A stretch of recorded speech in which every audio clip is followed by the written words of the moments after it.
Bonjour tout le monde, bonjour à toutes, bonjour à tous. Alors, c'est ma première vidéo dans ma chaîne YouTube que j'ai décidé de lancer aujourd'hui, le 30 juillet. Il est présentement 8 heures et je suis dans un parc paradisiaque, une place extrêmement inspirante et remplie de nature, d'énergie, l'énergie du soleil, de l'air, de la terre, de la mer, tout à l'ensemble. Alors voilà mon histoire. Pour ceux qui retrouveront cette vidéo, c'est certainement parce qu'ils cherchent, et celui qui cherche trouve. C'est pas compliqué. C'est très simple au contraire. Alors, tout a débuté il y a de cela 5 ans avec une métamorphose que j'ai dû traîner. Donc, un gain de poids inexpliqué, donc des enflures, une certaine réaction inflammatoire, des allergies de plus en plus, des allergies de plus en plus, on va juste dire à la fourmi que c'est pas sa place ici. Et puis des allergies qui sont de plus en plus sévères, des intolérances à toutes sortes de fruits aux pépins, à bannir, donc je ne pouvais plus en manger, les amandes, les noix, et puis donc petit à petit pratiquement, je comprenais pas, je me posais des questions. Comment perdre du poids. Donc je commençais à chercher petit à petit jusqu'au jour où je suis tombée sur une amie, donc une collègue à moi qui me disait que voilà, il y a une personne vraiment de qualité que j'ai rencontrée, elle fait des suivis, c'est une naturopathe. Ben, oui, c'est intéressant, mais j'en ai déjà vu des naturopathes, puis c'était pas, le résultat n'était pas au rendez-vous. Et donc, je suis allée voir cette naturopathe, elle travaille avec de la biorésonance. Et on a fait un tour. Bon, à ce moment-là, j'avais vraiment une fatigue au niveau surrénal. Mes glandes surrénales étaient fatiguées. D'ailleurs, signal, et puis astuce, si vous commencez à prendre du café et que par la suite, soit que vous avez le cœur qui bat très fort, donc vraiment des palpitements cardiaques assez élevés, ou bien que vous avez envie de dormir, sachez que ça y est, le fouet, ça ne fonctionne plus. Qu'aller chercher dans les réserves, ben, il n'y a plus grand chose. Et voilà. Et on a commencé donc un certain plan alimentaire et puis bien sûr voici ce qu'il y a à manger, voici ce qu'il y a à éviter et grosso modo c'est un petit peu plus ou moins un régime. C'était pas évident, on retournera à cette histoire là, cette parenthèse dans une de mes vidéos. Et puis ma naturopathe qui s'appelle Zara, une femme extraordinaire, remplie de compassion, de bienveillance, d'empathie. Alors elle me dit, Asma, écoute, c'est important, le sucrerie, les sucres, était d'une gentillesse et puis d'une affinité, je dirais. C'est pas évident de faire dire au monde, écoute, il y a un signal d'alarme, mais que la personne ne le voit pas. Il y a un voyant rouge qui s'allume dans ton tableau de bord. Elle le voit venir parce que c'est prévenir, c'est ça le but de la naturopathie. C'est pas de guérir, c'est de prévenir, mieux vaut que guérir. Et donc là, elle le voyait, le voyant rouge, moi je le voyais pas encore. Malgré que mon but était bien sûr de perdre du poids en premier lieu. Et que j'arrivais pas à perdre, même pas donc je vous dirais même pas 2-3 kilos, c'était vite à les reprendre, juste entre une période et l'autre, c'était facilement reprenable, donc voilà. Et c'est ça, donc suite à ma visite, c'était il y a à peu près 2 ans de cela. Et on est encore ensemble, on est encore en suivi. Et voilà, donc on a commencé le plan, je commençais à me sensibiliser. Ce qui était extraordinaire, c'est qu'elle a vu, certainement au moins une certaine dépendance, une certaine, je dirais, prise en main. Okay, on est d'ailleurs, c'est le but de cette chaîne, c'est pas de vous ramener des faits scientifiques ou le pourquoi du comment ou le comment du pourquoi. Alors, c'est vraiment de vous dire, je suis une femme comme toute autre, je vais au travail, j'ai 3 enfants, pré-ados, des activités, je suis impliquée en bénévolat. Mon travail, je gère donc une équipe, on est 2, avec chapeauté d'une coordonnatrice, mais quand même, ça reste que les tâches sont assez demandantes et assez imposantes. Donc, et à part ça, donc une femme, une mère de famille, une femme au vrai sens du mot aussi, qui subvient donc aux besoins de tous les membres, autant son mari, que j'aime énormément, autant que mes enfants, qui sont chacun mes yeux, qui sont ma respiration, qui sont au fond, qui sont au centre de ma mission, de ma raison d'être. Alors voilà, en tant que tante, en tant que cousine, en tant que jeune fille aussi, qui a une maman assez loin, qui emmène ça aussi avec difficulté. Donc j'imagine, je suis pas la seule à gérer ce genre de vie-là. Et je me dis que quelque part dans ce monde, il y aura quelqu'un qui aura besoin un peu de l'expérience que j'ai pu passer à travers et que ça pourrait l'aider. Alors voilà, donc on est parti en vacances au sud, ce qu'on fait quand on part pas au berceau maternel, donc chez nous. Mon mari et moi, on est du même origine. Et vous le saurez certainement, là, je ne vous tiendrai pas longtemps le secret. Et donc, on est parti au sud, ici en Amérique du Sud, on est au Canada, spécialement à Montréal, au Québec. Et puis, au sud, on est allé au Mexique. Puis là, c'était extraordinaire. C'est un hôtel Royalton. C'est un hôtel, majestueux, royal, tel que le nom l'indique, avec un jacuzzi sur le toit, une suite présidentielle, avec des coups de soleil et tout. Puis, je pense qu'à chaque fois où on relâche un peu, on lâche prise, c'est là où le système immunitaire, c'est là où on a besoin le plus possible c'est là où ça sort, ok, on dit la maladie peut-être du repos, ou des fois la maladie des vacances, j'ai entendu parler. Et ça disait que, et puis ça fait en sorte que 2e, 3e jour, j'ai eu des douleurs, mais quand je vous dis des douleurs, c'est que je peux plus marcher, pas certainement, on peut plus manger, au niveau de l'ovaire.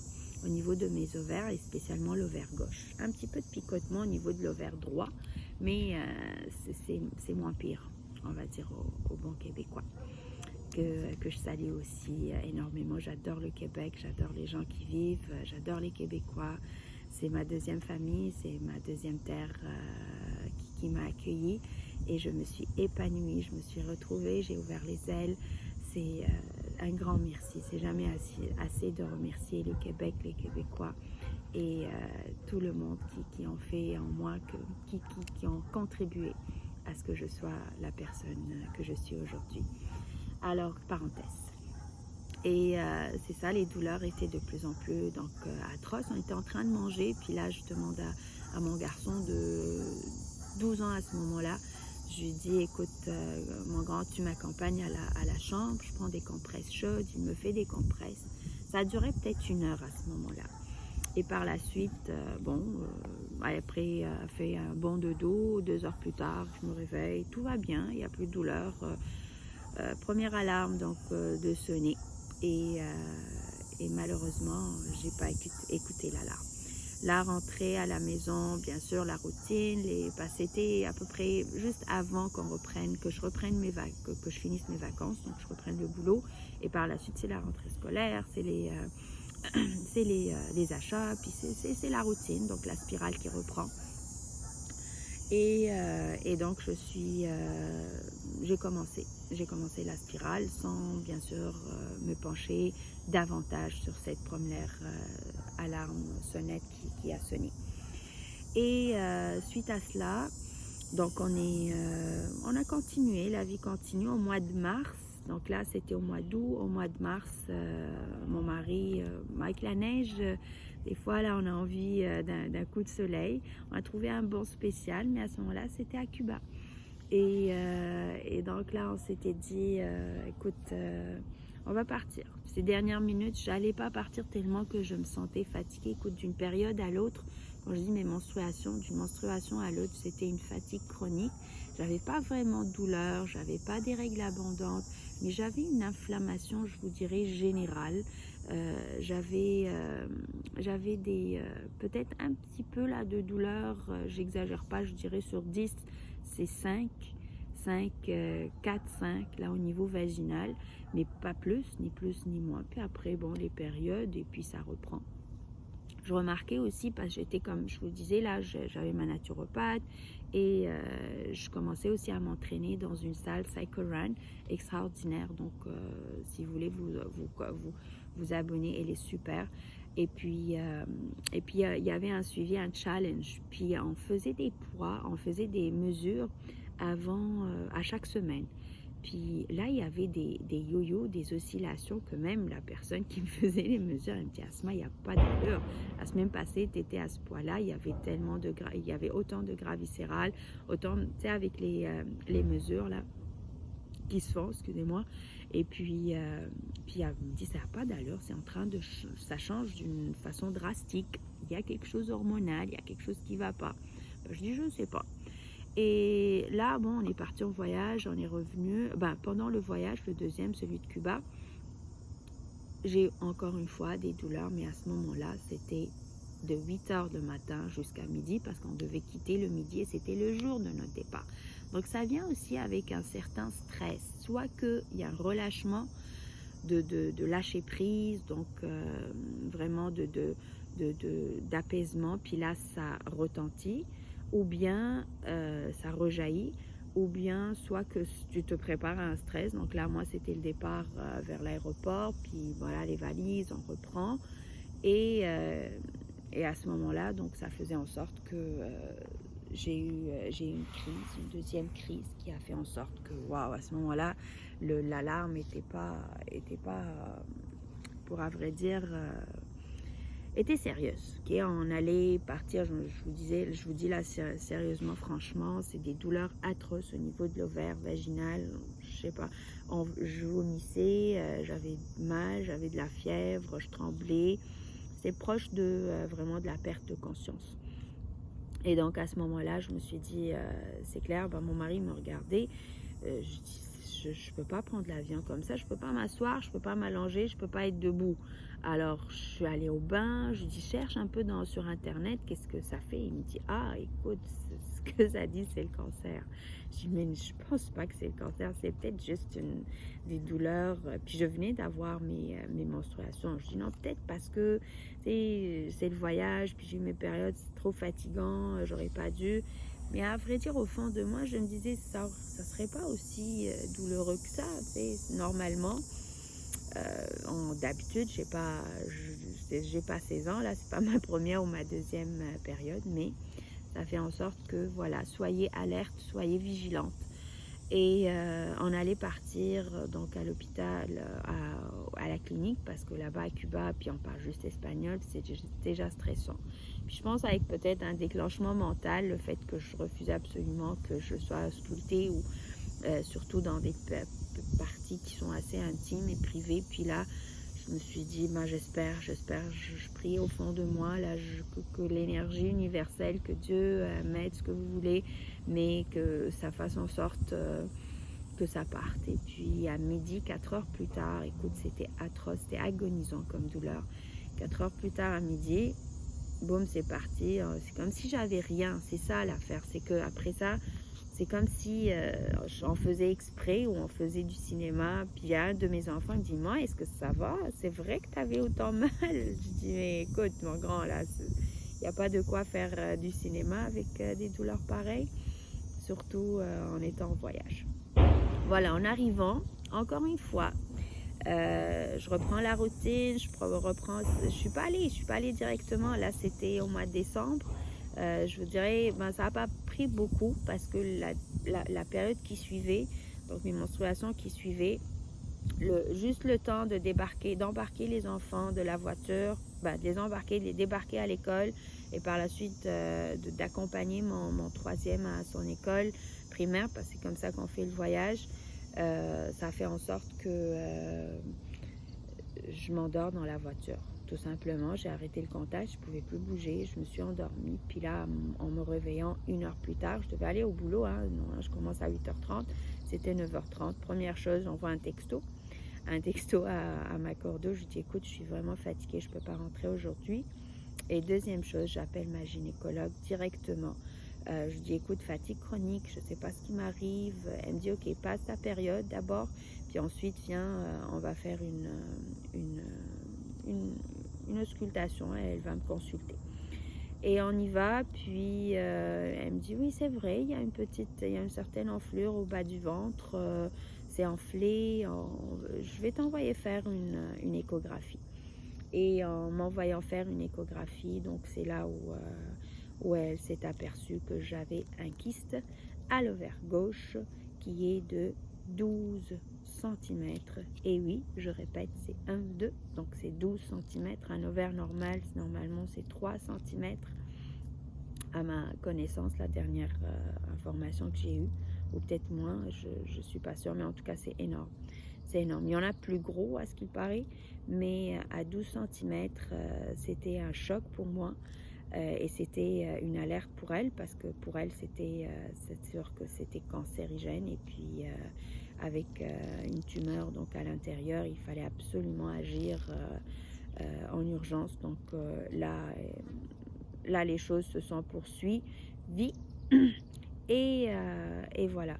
Donc le but de cette vidéo, c'est vraiment de vous dire, soyez alerte, je sais qu'en France, c'est pas mal meilleur parce que, surtout pour les femmes qui ont des contraceptifs, donc à chaque année, faites une vérification, demandez une échographie pour faire un suivi. Si vous avez une prise de poids drastique ou une prise de poids sans raison, là on respire puis on prend des kilos avant les règles ou avant les menstruations. Donc il y a une accumulation, il y a de gras viscéral, il y a des changements au niveau, il y a des pèse personnes intelligentes. Là on peut les acheter sur Marketplace ou Amazon. Là je ne ferai pas plus la publicité, mais c'est Rainfo.